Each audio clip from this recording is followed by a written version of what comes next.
The screaming in the hall echoed and distorted as new voices joined it. Sometimes the subjects screamed so loudly and for so long they ripped their vocal cords apart or would start spewing blood from torn capillaries in their throats. I smiled to myself. Personally, I had nothing against any of these men and women here, even though some of them were from Al-Qaeda, the Islamic State, or Mexican drug cartels. We had murderers, torturers, rapists, terrorists, and gang members galore to experiment on. But who was I to judge their actions? After all, I wasn't a much better person. I was just on a different side. I tortured people for the Central Intelligence Agency, and to protect the United States of America above all. "Jay," a chubby blonde secretary with a moon face said from behind me. I turned to look at her. "Cheryl," I said, nodding my head and smiling pleasantly. Cheryl was the ultimate in compartmentalization. At home, she was just a regular soccer mom with kids and parent-teacher association meetings. Here, she was an efficient bureaucrat for a secret black operations project that regularly tortured people, sometimes even to death.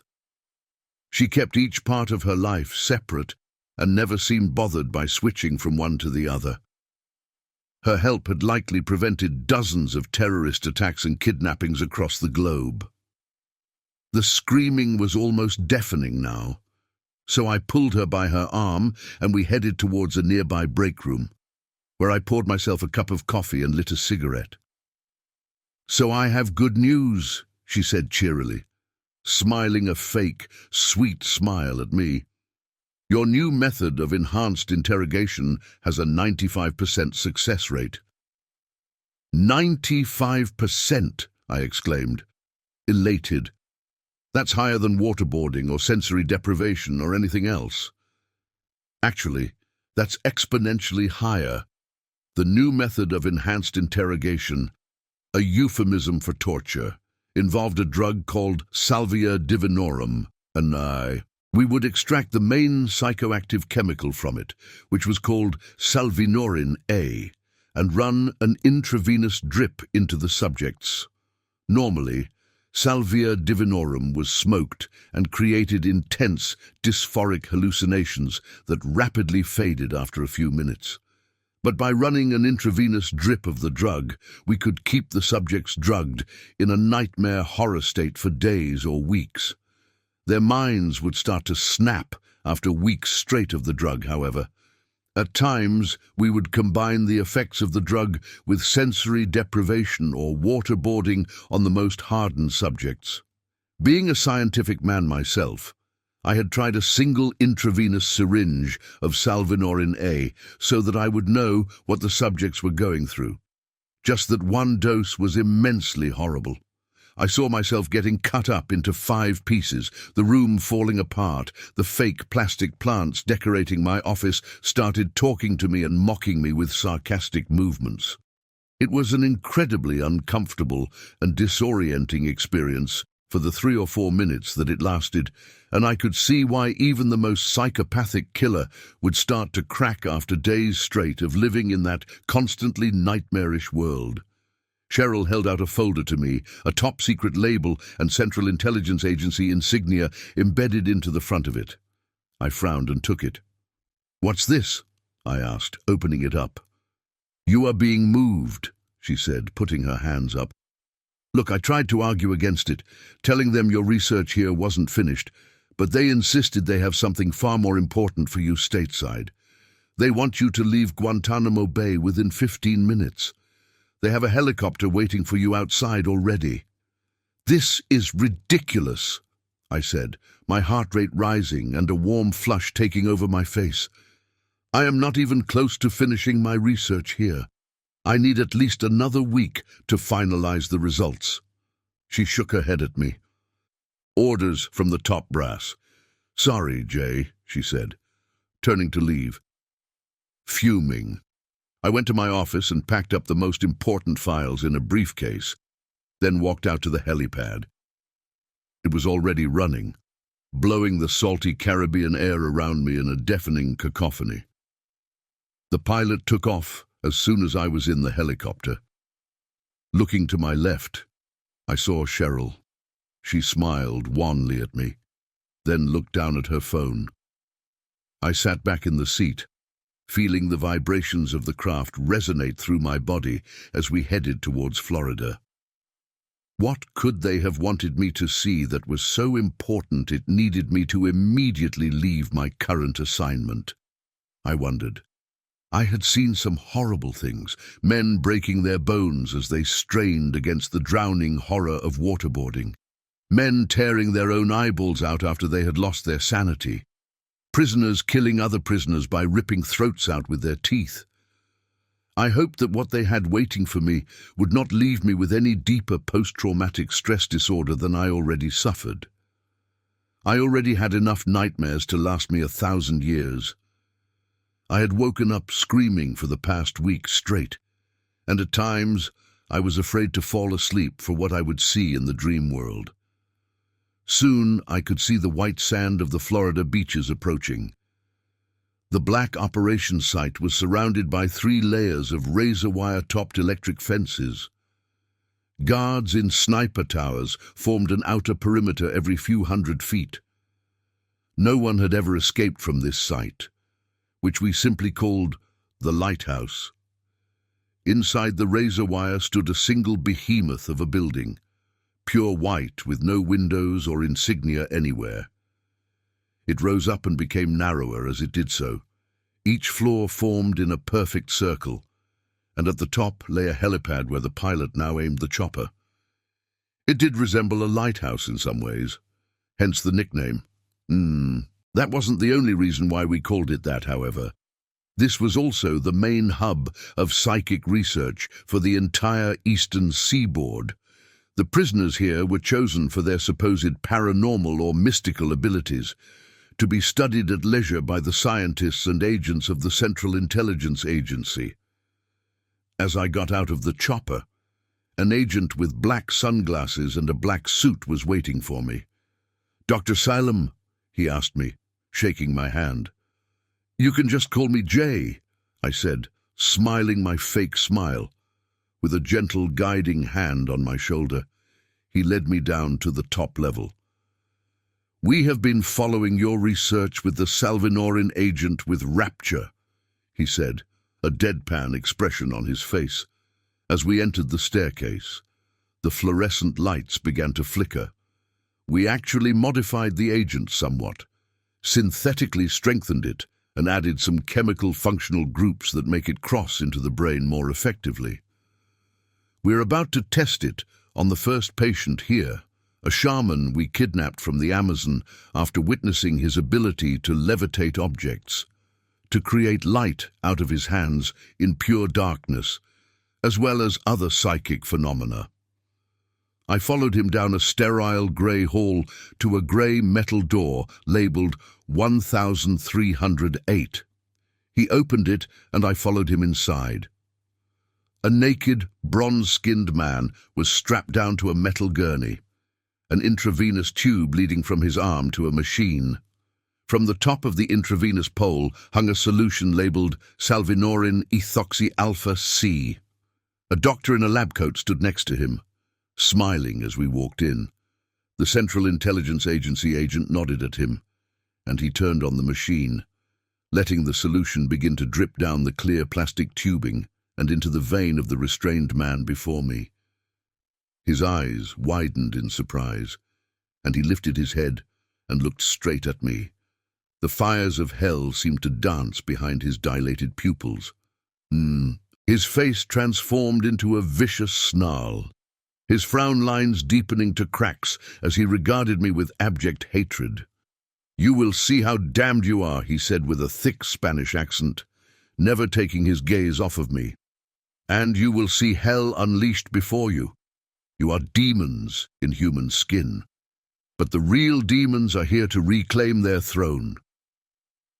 He smiled wickedly, the grin appearing to move unnaturally wide until it reached from ear to ear. "The slit wrists of the sky will open up, and the horrors of hell will be with you." "Why is he still talking?" I asked the doctor. Usually, subjects become immediately incapacitated by the intensity and dysphoria of the experience. I've never seen one able to talk before, even on Salvinorin A, and you claim this chemical is much stronger than that. The doctor shook his head. This is not a normal subject, Dr. Salem, he said to me. This man broke the necks of 2 soldiers as we brought him in, without even touching them. In terms of psychic powers, he is one of the strongest specimens we have ever seen. We have given him large doses of other drugs, such as lysergic acid, diethylamide, and barbiturates, and he seems to metabolize them much faster and remain mostly unaffected, even when he is injected with heavy doses. I looked back at the shaman and immediately realized something was immensely wrong. Where there had been a white wall behind him, there now stood a fiery red hallway that seemed to extend for 1,000 feet. His gaze had left me and now stared into the back of the room. A massive metal door that looked hundreds of feet tall stood there. With a shriek of metal, it began to slide open slowly. That door hasn't opened for 100,000 years, the shaman said, his voice rising with a mixture of euphoria and rage. But I have opened it for you now. Smoke and fire poured forward from the door as dozens of blackened, grasping hands grasped it, trying to push it forward faster. The mammoth weight of it held them in for a few seconds longer. But as more and more hands joined in, it started to fly open, then smashed into the wall with a deafening roar, like a gunshot going off. I turned to run then, but found the door behind me locked. I ran to it, trying to open the knob or turn the deadbolt, but it felt like I was fighting against a solid metal wall. Looking back behind me, I saw the first of the beings had reached the end of the hellish entryway and reached the Central Intelligence Agency agent and the doctor. The beings that ran into our room had blackened, sizzling skin, smoke still billowing behind them. They had no clothes but only burnt flesh. Their eyes glowed red, their hair all gone from the constant fires they lived in, and they began to rip the Central Intelligence Agency agent and doctor apart with their bare hands. They tore off their skin, leaving blackened marks as they flayed them with sheer brute strength, licking the blood off their hands with sighs of pleasure. At that moment, the door to the room burst open, and a team of Central Intelligence Agency agents in SWAT gear entered, assault rifles raised. I let them all run past me, and then tore off down the hall. Behind me, I heard screams that echoed after me. I ran back to the helipad and told the pilot what had happened, and we quickly left that den of horror. I don't know what happened back at the lighthouse, but I got out alive. The pilot and I were the only ones, as far as I know, who left that place alive. Hopefully, the evil was contained within its walls, but if it gets out, it may lead to the end of our world. I saw the shaman's eyes light up, the fires of hell seeming to blaze and flicker behind his pupils. His grin stretched so wide that the skin of his cheeks began to split, sending rivulets of blood flowing down his face as if someone had cut him from ear to ear. And behind the skin, I saw countless blood-soaked teeth, rows behind rows of triangular, serrated teeth, like those of a shark. He began to yell, gurgling the blood that filled his mouth. "They're coming for you. You cannot hide from the eyes of hell," he shrieked at me, and I woke up, screaming. I was in the helicopter, flying away from the lighthouse, where an experiment had gone terribly wrong and allowed creatures in from another dimension. Every time I closed my eyes, I could see their black, smoking skin, their burning red eyes, the way they ripped the bodies of my fellow agents apart in front of me and drank their blood like vampires. Looking out the window, I saw the pilot was aiming the chopper at the nearest Air Force base, only a 30-minute flight away, as he set down the chopper on a helipad surrounded by fighter jets and air traffic control towers. An emergency call came through on my phone. The number was marked private, and I knew what that meant. It was a call from either the Central Intelligence Agency or another related agency that didn't allow information to be transmitted about the caller. "Hello," I said. Immediately a gruff voice began speaking. "Where the hell are you?" A man yelled. "You weren't cleared to leave the site." "I had to leave," I yelled back. "I would have died otherwise." The man sighed loudly, annoyed. "You could have had him fly the chopper past the outer perimeter of the lighthouse and land it there. You certainly don't have clearance to land at redacted Air Force Base." And the air traffic controllers messaged me as soon as they saw the chopper on the horizon. "Now get your ass back to the entrance of the lighthouse as soon as possible," the agent on the line said. "We have a strike force assembled, and we need someone with inside knowledge of what's going on inside the lighthouse to aid us. Sadly for all of us, you are the only one who we can still contact. All the other grunts and agents within the perimeter of the lighthouse have fallen out of contact. We expect you back here by 08:30. I checked my watch. It was already 7:45 a.m. I grunted in response, then turned to the pilot. "They said they need us back there immediately," I told him.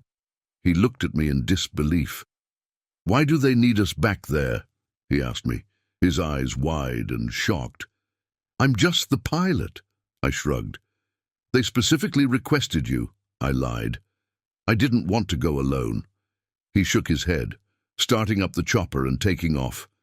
We parked the helicopter onto a field a few hundred feet from the outer perimeter of the lighthouse. I jumped out, and the pilot grudgingly followed me. He had a pistol holstered around his waist, and he snapped in a few spare magazines into empty Velcro pockets built into his belt. I saw a team of agents and soldiers assembled on the front lawn of the lighthouse, looking up at the building with trepidation and fear. I walked towards the team, and a man came running out towards me. He had an expensive black suit on and a head full of pure white hair. He was white, but his eyes were so dark they almost looked black. He stuck out his hand. "Dr. Salem," he said to me, "I spoke to you on the phone a few minutes ago. I'm Agent Roscoe." I shook his hand, his grip feeling like steel as he crushed my fingers and palms. I tried not to wince. "I think you need to see this," he continued, letting go of my hand and turning around. The pilot and I followed him. A team of agents stood around the back of a Humvee where radio equipment had been staged in the open trunk. A slender female sat there playing with the dials, then turned to Agent Roscoe. "Okay, I got it," she said. He nodded and turned to me. "This has been broadcasting on repeat to the surrounding towns," Agent Roscoe said to me. I listened, and as I did, a sense of horror began to build within me. "We have opened the gate," a hissing, demonic voice said. "The final battle has begun. We will be victorious. The forces of hell are unleashed. To those listening, all is not lost for you, but you must prove yourself worthy. To do this, we require a sacrifice. You must choose a family member, whether a son or a daughter, a mother or a father, a brother or a sister, a wife or a husband. It matters not to us. Drag the one you have chosen outside the front of your house. Slit their throats. Dip your hand in their blood and leave a handprint on your front door using their life essence. If you do this, we will pass over you, as the angels passed over the homes of those in ancient Egypt who marked their doors with blood. If you refuse, you will die horribly, burnt alive, choking, gasping, tortured. Choose wisely. The end is near. You will not receive another chance." Then there was the hiss of static, a series of clicking noises, and the message started to repeat itself in the same voice. "This is currently broadcasting to every AM and FM radio station in a 30-mile radius. We have tried signal jamming, But nothing stops the message from being broadcast. So what do you make of this? Agent Roscoe asked me. Behind me, I heard the pilot shuffle nervously. Sir, the pilot said. Agent Roscoe turned his attention to the pilot angrily. And just who the hell are you? He asked. My name is Officer Booth, sir. Alistair Booth, of the United States Air Force. My presence was requested. I quickly cut him off, not wanting them to know I had lied. For some reason that I felt only instinctually, I knew I needed this man, this Alistair Booth, with me. I didn't know why yet, but something in the depths of my gut screamed at me to stay close to him. I cut him off. Look, whatever was opened on the 13th floor of the lighthouse, it is not human, I said. I saw those things with my own eyes. They took down an entire armed team of Central Intelligence Agency agents without even breaking a sweat. As for this message, maybe they are trying to brainwash people for some reason, perhaps to use the local population as slaves or sycophants. I don't know. I don't think anyone does. Not for sure. Okay, but sir...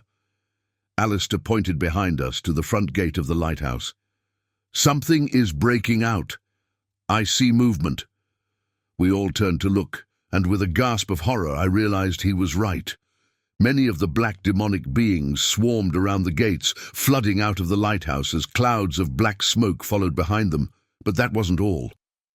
From the top of the structure, I saw winged demons jumping off the helipad, flying straight at us. They looked like massive gargoyles with shining black skin and jaws that unhinged like those of a snake's. Within a few seconds, the first of the wave had reached the Central Intelligence Agency agents in front, their horrendously widening jaws closing around the bodies of those in front, biting them in half at the waist or chest. The legs of the dying agents kicked and danced, the nerves randomly firing now that they were no longer connected to the brain. But within seconds, their mutilated bodies fell to the ground. The shrieking of the gargoyles echoed around us, and most of the agents in front began to raise their rifles to attack back. A cacophony of gunshots echoed all around us. The automatic gunfire sprayed across the gargoyles, blowing their reptilian faces into pieces.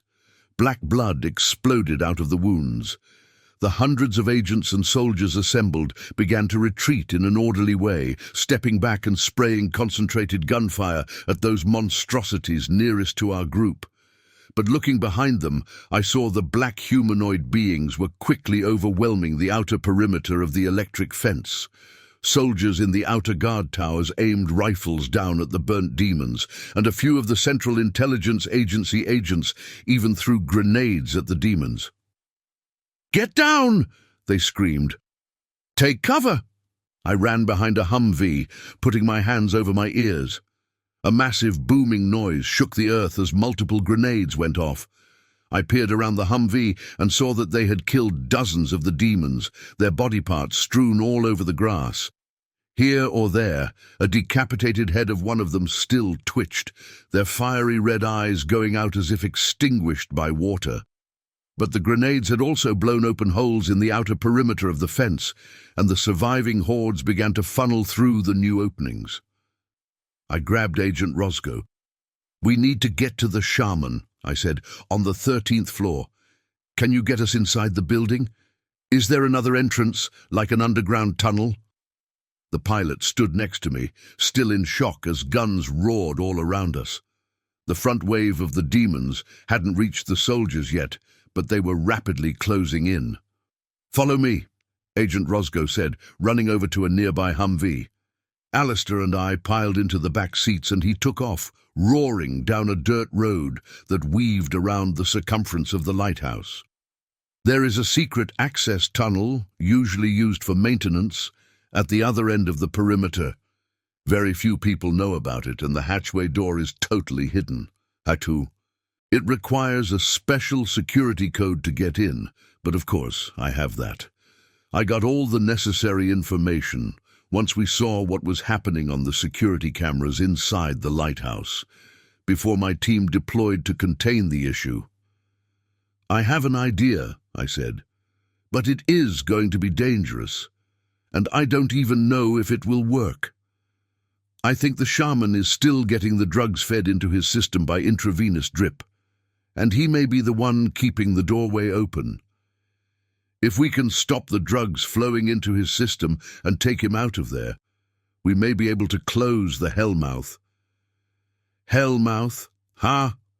Agent Roscoe said in response. I like that. It really is an apt description.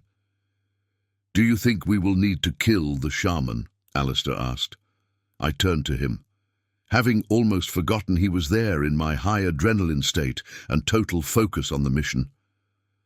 I doubt it, I said. But if we need to, then don't hesitate for a moment. It is better to kill one life to save the life of countless others. After all, Alistair shook his head at this. I don't believe in that the ends justify the means crap, he said. I'm not killing any innocent people. God would never forgive me. When I meet my Creator, I want him to know that I never harmed an innocent person in my life.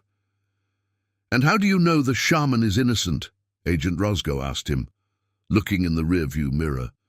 You have seen the horrors he unleashed.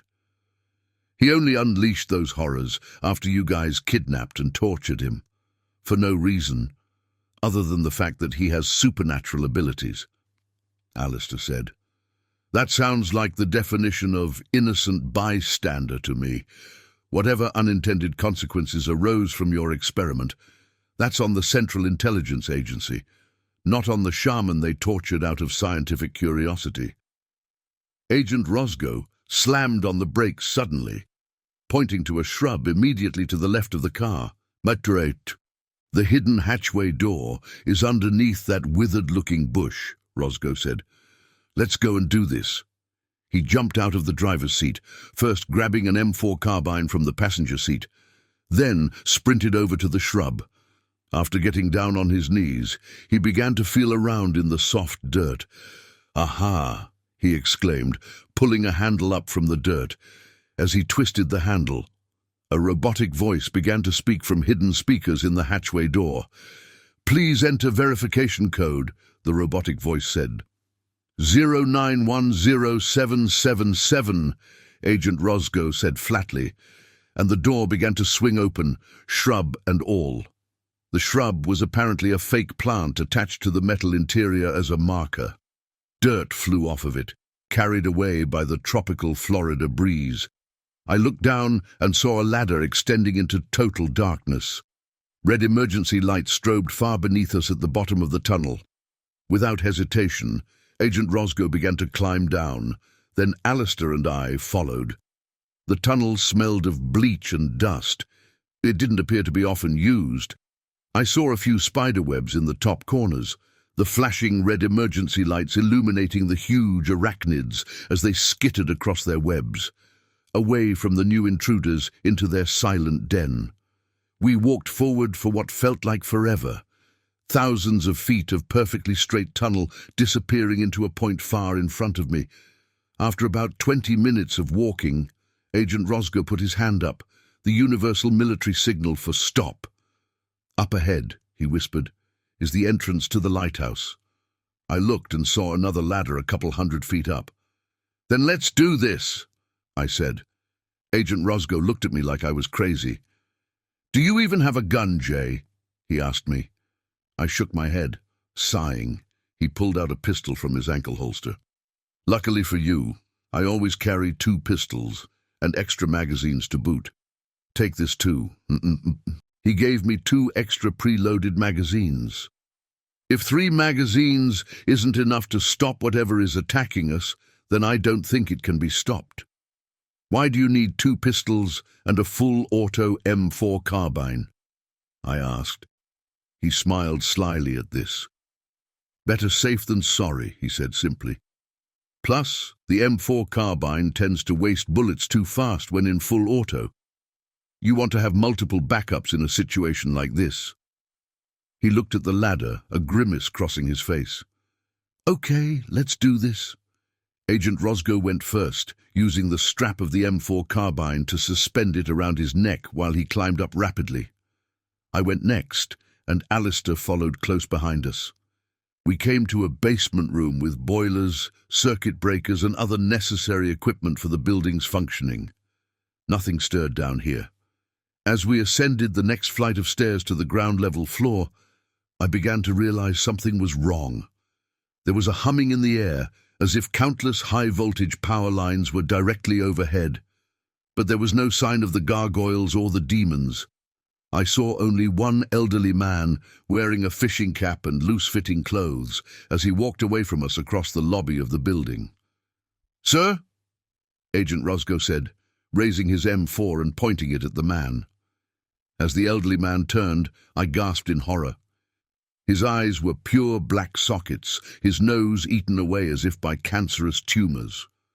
Blood and pus ran down his face from the hideous opening. His mouth had no teeth or tongue, but was simply a black void, and he screamed at us. His lips stretched open far wider than a human mouth should be able to, and as he shrieked, he sent waves of rushing air in our direction. The air smelled like rotting bodies, and I felt the sudden urge to vomit. Agent Roscoe began to fire, spraying countless bullets into the man's chest. He was pushed back slightly with the force of each bullet, but his skin rapidly grew back over each wound, and he began to approach us. "Run!" Agent Roscoe said. "I'll distract him. Get to the 13th floor, both of you." So we ran. As Alistair and I ascended the stairs in a panic, I heard hideous shrieks echoing from behind us, and then everything went deathly silent. We sprinted up all 13 floors, panting and heaving from the exertion, but ran into no one else. As we slowly crept forwards towards the room where I knew the shaman was located, I began to be suspicious at the lack of creatures. Perhaps they had all already made it outside, or perhaps another wave was coming but hadn't yet arrived. I peered around the doorway and saw the shaman, still on the gurney, naked, his eyes dilated and staring up at the ceiling. The intravenous drip continuously ran more of the drug into his veins. I saw the bag labeled Salvinorin Ethoxy Alpha C was already half empty. I crept closer to the shaman, Alistair standing behind me, and began to undo the medical tape around the intravenous site before pulling the needle out. The shaman suddenly realized I was there, his hateful eyes turning to stare daggers at me. "You!" he said. "Please, sir," I said. "We have to stop whatever is going on here. I am sorry for what they put you through, but I was just doing my job. I had no ill will towards you." He laughed maniacally at this. "No ill will. You people kidnapped me, tortured me, stripped me naked, pumped me full of drugs, and you say, no ill will." He snorted. "You are all the same. You will never learn until your world ends as a result of your stupidity and evil." I looked beyond him to the huge metal door, still standing open 1,000 feet down the shimmering, illusory hallway that had been created by the powers of the shaman's mind. "How do we close the door?" Alistair asked bluntly. The shaman laughed. "Only the blood of a righteous man can close the door," he said. "And I don't think we have any of those here, do we, Dr. Salem?" He looked closer at me. "Your blood would be so impure and evil, it would only force it open wider. The forces of hell are gathering, and the next wave will soon break through. If you don't close the door now, you will never have another chance." I looked at Alistair, wondering. "You said you never killed or harmed an innocent person," I said to him. He nodded. "You never took any bribes, never broke any ethical codes at all?" "No, as I said, I don't want my creator to judge me as—" I waved this away. "You're the one who needs to close the door," I said. I pulled a pocket knife from my pants, looking at the shaman. "How does he do this? Just slice your arm and let the blood flow on the threshold of the doorway, the shaman said to Alistair. And you better hurry. I hear them drawing closer. Alistair shook his head. My wife and daughter live nearby, he said in a panic. We can't let any more of those things out.